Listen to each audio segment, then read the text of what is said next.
আসসালামু আলাইকুম।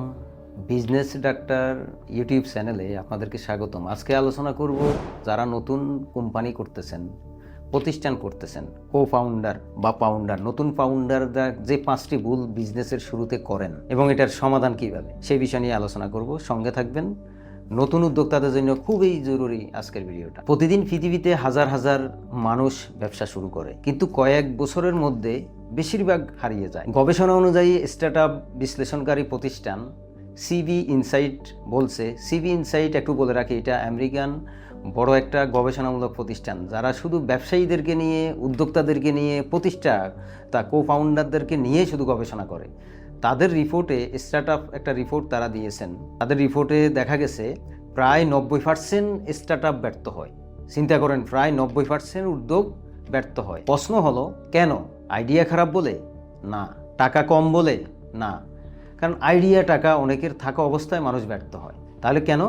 বেশিরভাগ ক্ষেত্রে কারণ একটাই, ফাউন্ডার শুরুতেই কিছু বড় বড় ভুল করে ফেলে। আজ আমরা জানবো সেই 5টি ভুল এবং তার সমাধান। বিজনেস ডক্টর এর RDTFA, এটা আপনারা যারা আগের ভিডিওগুলো দেখছেন নিশ্চয়ই জানেন। আমরা নিজস্ব একটা আমাদের গবেষণা মডেলের নাম আমরা দিছি RDTFA। এই মডেল পরীক্ষিত ও বাস্তবসম্মত। আমাদের এই চ্যানেলে যত আলোচনা হয়, আপনারা যারা আজকে নতুন শুনতেছেন তাদের উদ্দেশ্যে বলতেছি, এটা আপনাদেরকে শিক্ষা দেওয়ার জন্য না, আপনাদেরকে কোনো নির্দেশনা বা জ্ঞান দেওয়ার জন্য এই চ্যানেল না। আমার পার্সোনাল লাইফে, ব্যক্তিগত জীবনে থেকে আমি যেই অভিজ্ঞতাগুলো অর্জন হয়েছে সেগুলো শুধু শেয়ার করা হয় এই চ্যানেলে। তবে একটা মডেল সবসময় আমরা চিন্তা করি, একটা মডেল ধরে রাখতে, সেটা হলো RDTFA, এই মডেলটা। তো এই মডেলে আলোচনা করব আজকের এই 5টি ভুল যে নতুন উদ্যোক্তারা করেন এবং তার সমাধান। আর আরেকটা জিনিস বলি, কেউ কখনো এই কথাগুলো বলে না। আপনার বাংলাদেশের যত মোটিভেটর আছে, আমি তো ভিডিওগুলো দেখি, YouTube video, international, south Asian যত বিজনেস নিয়ে যারা কথা বলে, উদ্যোক্তা নিয়ে যারা কথা বলে, এই টাইপের কথাগুলো কেউ কোথাও কোনো শুনবে না। তা আমি যদি RDTF এর মিনিংটা আপনাদেরকে একটু শেয়ার করি। আরতে হলো রিয়েলিটি, ডিতে হলো ডায়াগনোসিস, টিতে হলো ট্রুথ, এফতে হলো ফ্রেমওয়ার্ক, এতে হলো action. Reality, diagnosis, truth, framework, action, এই ফর্মুলায় কিন্তু আমাদের সকল ভিডিওগুলো যাচ্ছে গবেষণামূলক। তাইলে নতুন ফাউন্ডারদের জন্য ভুল না করার 5টি উপায়, ভুল না করার 5টি উপায় নিয়ে কথা বলবো। শুরুতে সবচেয়ে বড় ভুল কী করেন সেটা নিয়ে আমরা আলোচনা করব। আইডিয়াকে ভালোবাসা, সমস্যাকে না বোঝা। মানে আইডিয়াকে এত গুরুত্ব দিচ্ছেন একজন নতুন ফাউন্ডার, মনে করে ওনার আইডিয়া শ্রেষ্ঠ আইডিয়া, কিন্তু পৃথিবীতে অনেক আইডিয়া কিন্তু মরে যায় যদি এটার ইমপ্লিমেন্ট না হয়, বাস্তবায়ন না হয়। অনেক আইডিয়া নিয়ে অনেক মানুষ কবরে গেছে এই পর্যন্ত, আমরা ইতিহাস ঘাঁটলে ইতিহাস থেকে দেখতে পাই। সুতরাং আইডিয়াকে ভালো না বেসে সমস্যাকে বুঝতে হবে, ভালোবাসতে হবে। তারপর 2 নম্বর হচ্ছে, ফাউন্ডার হিসেবে আগে কি ঠিক করবেন আপনি। ফাউন্ডার হিসেবে নিজের ভূমিকা পরিষ্কার না করাটাই একজন উদ্যোক্তার বড় ভুল। নিজের ভূমিকা, কোম্পানির সমাজের জন্য কি ইমপ্যাক্ট, কি প্রভাব ফেলবেন, এগুলো আগে পরিষ্কার করতে হবে। পরিষ্কার না করাটাই কিন্তু বড় ভুল।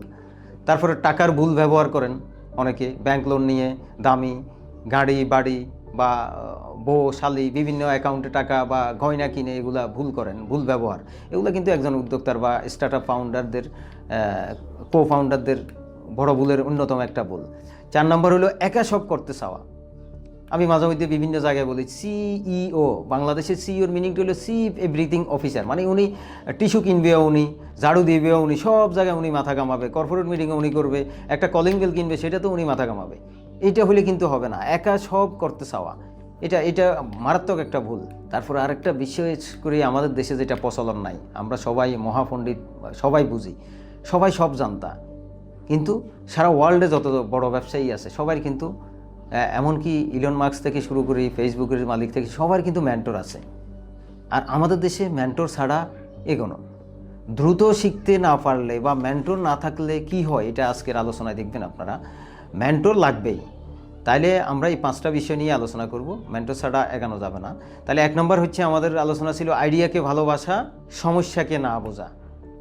এটা হলো উদ্যোক্তাদের বড় ভুল। আইডিয়াকে অনেক বেশি ভালোবাসি, আমার আইডিয়া সেরা, আমার আইডিয়া দিয়ে আমি পৃথিবী চেঞ্জ করে ফেলবো, সব করে ফেলবো, ব্যাংক লোন পাবো, অনেক বিদেশি লোন পাবো, কিন্তু সমস্যাকে বোঝা নাই, আমার এই আইডিয়া সমস্যা কতটুকু সমাধান হবে। তাহলে আইডিয়াকে ভালোবাসতে হবে, কিন্তু সমস্যাকে বুঝতে হবে। এই ক্ষেত্রে নতুন ফাউন্ডার বেশি পড়েন, এটা একটু কম, আইডিয়াকে কম ভালোবাসতে হবে, সমস্যাকে বেশি ভালোবাসতে হবে। সেভাবে এই আইডিয়া খুব বড় হবে। একজন কো ফাউন্ডার বা শুরুতে যিনি নতুন ফাউন্ডার হচ্ছেন, উনি শুরুতে বলেন হ্যাঁ আমার আইডিয়াটা অনেক জনপ্রিয় একটা আইডিয়া, এটা বিশ্বের শ্রেষ্ঠ আইডিয়া, এগুলো এভাবে বলতে থাকেন। একটা গবেষণার রিপোর্ট যদি আপনাদেরকে বলি, 42% স্টার্টআপ ব্যর্থ হয় কারণ তারা এমন সমস্যা সমাধান করে যা আসলে মানুষের সমস্যা না। ওই আইডিয়ার মধ্যে উনি হয়তো বর্তমানে পরিস্থিতিতে মাথায় রেখে মনে করতেছে এই আইডিয়া এই সময় এই সমস্যাগুলো সমাধান করবে, আসলে লং টাইম এই আইডিয়াটা কি করতেছে, মানুষের সমস্যা সমাধান করতেছে না, তাইলে এই বিজনেসটা অটো বন্ধ হয়ে যাবে। তাইলে বিজনেস ডাক্তারের নিয়মটা কি, এক্ষেত্রে আমাদের সলিউশন বা পরামর্শ কি? আপনাকে প্রবলেম পাস্ট প্রোডাক্ট লেটার, মানে আগে সমস্যাটা চিহ্নিত করতে হবে, তারপর হচ্ছে কি আপনি প্রোডাক্ট বা সার্ভিস যেটাই আপনি করবেন সেটা ইমপ্লিমেন্ট করবেন। আমরা যদি এক্ষেত্রে আরও একটু বলি, 100 জন মানুষের সাথে কথা বলুন, তাহলে আপনি এই ক্ষেত্রে আপনার মানে সমস্যাটাকে প্রায়োরিটি দেওয়ার জন্য আপনি যে বিজনেসটা করবেন সেই বিজনেস সম্পর্কে আপনি সিইও বা চেয়ারম্যানের পরিচয় না দিয়ে মাঠে ঘাটে নেমে 100 জন মানুষের সাথে আপনি আলাপ করেন। 100 জন মানুষের সাথে কথা বললে আপনি বুঝবেন তাদের সমস্যা বুঝুন, তারপর সমাধান বানান। সমাধান বানাইলে আপনার কিন্তু বিজনেসটা অটো